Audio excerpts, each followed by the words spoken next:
Hello दोस्तों, मेरा नाम अभिषेक है। मैं एम्प्लॉयज़ रिलेटेड अपडेट्स आपके सामने लाता रहता हूँ। तो देखिएगा, काफ़ी टाइम से मैं एक्टिव नहीं हूँ due to health issues. I had tore my left ligament ACL, तो इसी का इलाज हुआ है, ऑपरेशन हुआ है, तो दैट्स व्हाई मैं इतना ज़्यादा एक्टिव अब नहीं हूँ। तो बाद में देखिएगा दोस्तों, है क्या कि जो एम्प्लॉयज़ की भी कंडीशन है मध्य प्रदेश में, वो अब कहीं न कहीं एक पूरी होने की दिशा में जा रही है। कई सारी माँगें हैं। तो बाय द वे, जो कुछ क्रूशियल पॉइंट्स हैं, क्रूशियल फैक्ट्स हैं, मैं उनके बारे में बात कर लूँ। तो सबसे पहले ये देख लीजिएगा कि जो आपका डिनर अलाउंसेस है, महँगाई भत्ता है, वो अभी तक का क्लियर हो चुका है, ठीक है ना? दिसंबर 2022 तक क्लियर हो चुका है।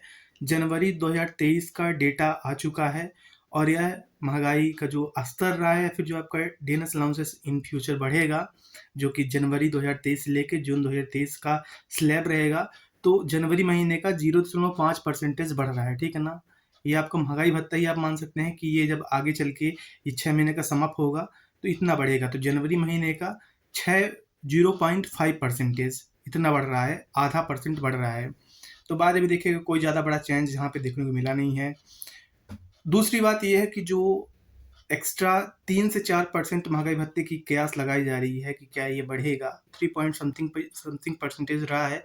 तो कहीं न कहीं एज़ पर न्यूज़ रिपोर्ट्स ये अप्रॉक्सिमेटली 4% बढ़ने की बात कही जा रही है। तो बाद में देखिएगा, अब मार्च चल रहा है और इसी महीने, मार्च महीने में ही कभी भी आप देख सकते हैं कि ऐसा ऑर्डर आ सकता है, ऐसा आदेश आ सकता है फ्रॉम द सेंट्रल गवर्नमेंट कि वो अपना डीएनएस अलाउंसेस जो है, महँगाई भत्ता है, वो 38 से 42 कर रहे हैं।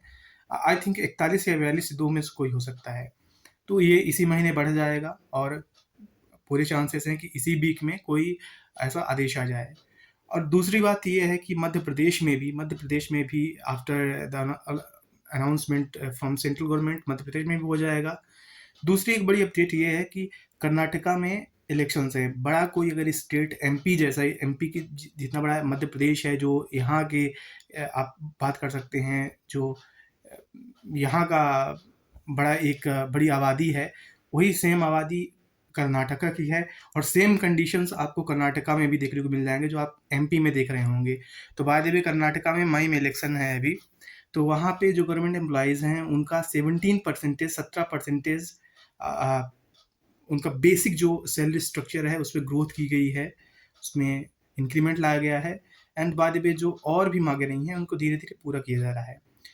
और पुरानी पेंशन स्कीम ओपीएस है, ये मुझे लग रहा था कि कहीं जो नॉर्थ ईस्ट में भी इलेक्शंस हो रहे हैं, अभी फरवरी में हुए हैं, तो उससे पहले सेंट्रल गवर्नमेंट कोई वहाँ पे अपना रुख ले ले, लेकिन वो छोटे स्टेट्स रहे हैं, वहाँ पे कोई इतना बड़ा अ, इतनी बड़ी कोई हैपनिंग्स हो नहीं रही थी।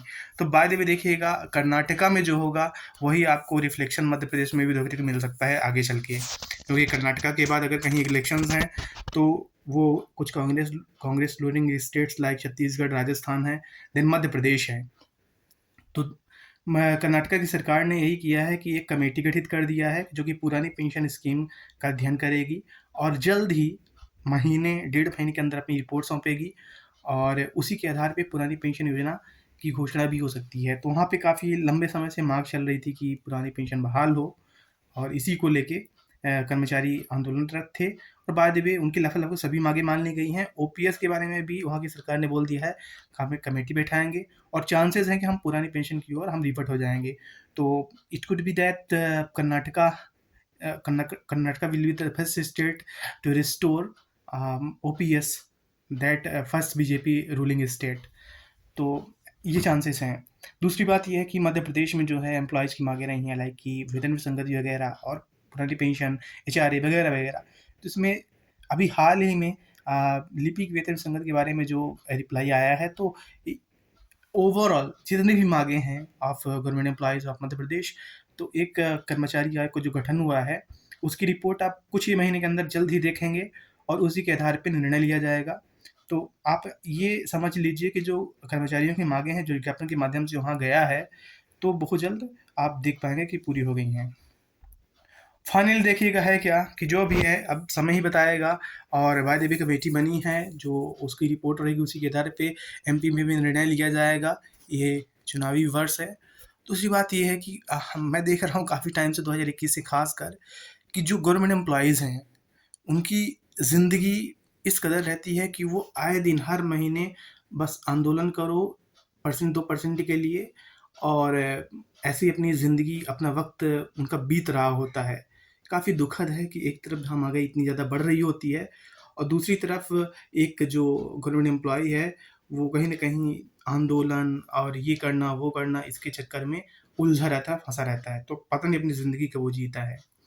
और जो एक रिच डैड पुअर डैड में मैं एक क्योट पढ़ा था कि एक आम इंसान जो रहता है, एक जो गवर्नमेंट एम्प्लॉई है आप बोल लीजिए, उसकी ज़िंदगी हमेशा इसी में बीत जाती है कि कब बढ़ेगा, अपने अथॉरिटी से वो रिक्वेस्ट करता रहता है, ईएमआईज़ भरते-भरते उसकी दिन बीत जाते हैं। तो कहीं न कहीं मैं भी खुद फेस कर रहा हूँ ये चीज़ें, और देखते हैं क्या होता है, अच्छा ही होगा।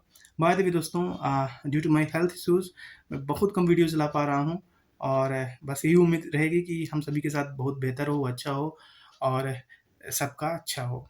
बाय द वे, आपका समय देने का धन्यवाद।